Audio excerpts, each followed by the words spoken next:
नमस्कार दोस्तों, मैं हूं सुनील। स्वागत है आप सबका हमारे YouTube चैनल पर। दोस्तों, आज हम बात करेंगे उस कहानी की जो कहानी मेरे नाना जी ने मुझे सुनाई थी, आज से करीब 10 साल पहले की। हालांकि अभी मेरे नाना जी इस दुनिया में नहीं हैं, जहाँ कहीं भी हैं भगवान उनको खुश रखे, उनकी आत्मा को शांति दे। लेकिन अक्सर वो अपने किस्से मेरे साथ शेयर किया करते थे, क्योंकि वो मुख्य रूप से गांव के रहने वाले हैं। तो गांव में ऐसी घटनाएं दोस्तों अक्सर होती रहती हैं। तो ये कहानी आज से 10 साल पहले उन्होंने मुझे सुनाई थी, जो कि एक पैरानॉर्मल घटना है, उनके साथ वास्तव में घटित हुई थी। और एक ही नहीं, उन्होंने मुझे कई प्रकार के किस्से सुनाए थे, कहानियाँ सुनाई थी। वो आगे से आगे जैसे जैसे मैं आपको वीडियो के माध्यम से बताता रहूँगा, ताकि आपको भी पता चलता रहे। तो ये कहानी जो सुनाई थी, इसके बारे में अपन बात करते हैं। तो हुआ दरअसल यूँ था कि पहले के समय में गाँव के अंदर इतना संसाधन से परिपूर्ण गांव का स्तर नहीं होता था। तो कहीं भी पहले जाना जब होता था, तब मुख्य रूप से बैलगाड़ी का प्रयोग करते थे। हालांकि आज गांव में सब जगह सबके पास मोटरसाइकिल हैं, स्कूटर हैं, कार भी हैं दोस्तों। तो पहले के टाइम में इतना नहीं हुआ करता था। तो मेरे नाना जी बैलगाड़ी से होते हुए एक गांव से दूसरे गांव जा रहे थे। लगभग रात का समय हो चुका था, जिसे हम कह सकते हैं कि पूरा अंधेरा हो चुका था।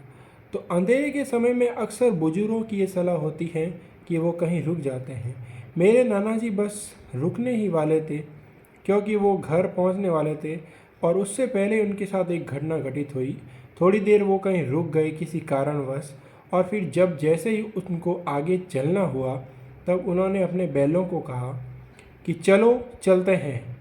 उनके दोस्तों इतना कहते ही, जैसे ही उनका इतना कहना हुआ और जब वो चलने लगे, तो बैल के पाँव की पदचाप जो होते हैं, बैल के पदचाप यानी पाँव की आवाज़ के साथ साथ उन्हें कुछ और भी आवाज़ें आनी शुरू हो गई। उन्हें ऐसा लग रहा था कि उनके साथ में कोई और भी चल रहा है। तब उन्होंने अपने आसपास देखा, दार दाईं और बाईं और घुमा के, तो उन्हें ऐसा कुछ दिखा नहीं। फिर उसके बाद में कंटिन्यू उन्होंने वहाँ चलते चलो ऐसा आवाज़ बोला।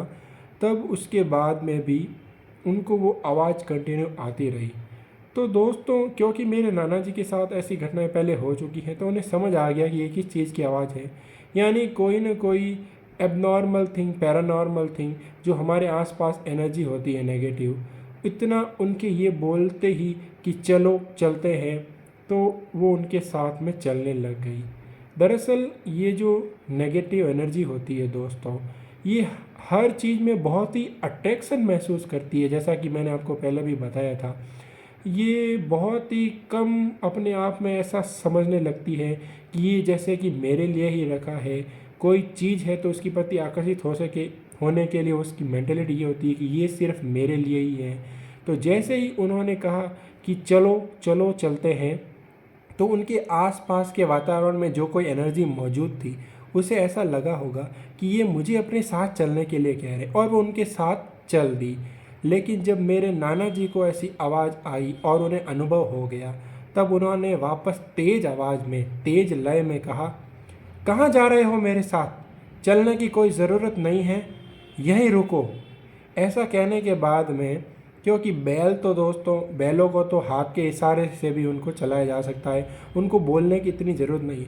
तो बैल कंटिन्यू चल रहे थे, लेकिन उनके इतना कहते ही वो जो एक्स्ट्रा आवाज़ उनको आ रही थी, वो आवाज़ आना बंद हो गई। तो इससे उनको समझ में आ गया कि जो कोई उनके साथ चल दिया था, वो वहीं रुक गया है, वो उनके साथ नहीं आ रहा है। तो इस तरह से वो यात्रा करते हुए वापस अपने घर पे आ गए, और बाद में ये सारा वृत्तांत उन्होंने मुझे सुनाया, जो कि मेरे माध्यम से मैंने आपको सुनाया। ऐसी कई पैरानॉर्मल घटनाएं दोस्तों हमारे जीवन में होती रहती हैं, जिनका हम अनुभव करते हैं। कुछ लोग इन बातों में विश्वास करते हैं और कुछ लोग इन बातों में विश्वास नहीं करते। सबका अपना अपना फंडा है। मैं तो अगर पर्सनली बात करूँ तो इन चीज़ों में विश्वास करता हूँ दोस्तों। एनर्जी, क्योंकि ये जो एनर्जी है, पॉजिटिव हो या नेगेटिव, हमारे चारों ओर कहीं ना कहीं होती ही है। तो आज के लिए बस इतना ही दोस्तों, मिलते हैं अगली वीडियो में एक नए टॉपिक के साथ। तब तक के लिए शुभ रात्रि, जय हिंद।